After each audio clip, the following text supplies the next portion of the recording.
പൂർണ്ണത്രയീശൻ്റെ മതിൽക്കകത്ത് സന്ധ്യയ്ക്ക് കാണുന്ന സുന്ദരമായ കാഴ്ചയാണിത്. ആനപ്രേമികളെ പിടിച്ചു നിർത്തുന്ന കരിവീര സൗന്ദര്യം.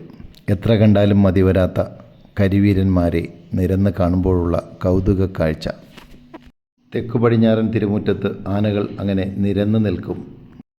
വലിയ ആനകൾ നെറ്റിപ്പട്ടം കെട്ടാൻ തുടങ്ങി. മറ്റുള്ളവർ തങ്ങളുടെ ഊഴം കാത്തു നിൽക്കുന്നു. ഇവൻ മുണ്ടയ്ക്കൽ ശിവനന്ദനൻ, ഇത് പൂരനായകൻ തിരുവമ്പാടി ചന്ദ്രശേഖരൻ. കണ്ടാൽ ഇരട്ടകളെന്ന് തോന്നുമെങ്കിലും ഇവൻ ഉണ്ടിമങ്ങാട്ട് ഗണപതിയും ഇവൻ കുന്നത്തൂർ രാമവുമാണ്. ചെവിയാട്ടിയുള്ള അവൻ്റെ നിൽപ്പ് കണ്ടാൽ ആരും കുറച്ചു നേരം നോക്കി നിന്നു പോകും. ഇവൻ കുറുവട്ടൂർ ഗണേശൻ. കറുപ്പഴകിൻ്റെ കരിവീര സൗന്ദര്യം ഇവൻ അക്കാവിള വിഷ്ണുനാരായണൻ. വൃശ്ചികോത്സവത്തിലെ ഈ കാഴ്ചകൾ എത്ര കണ്ടാലും പറഞ്ഞാലും മതിയാവില്ല.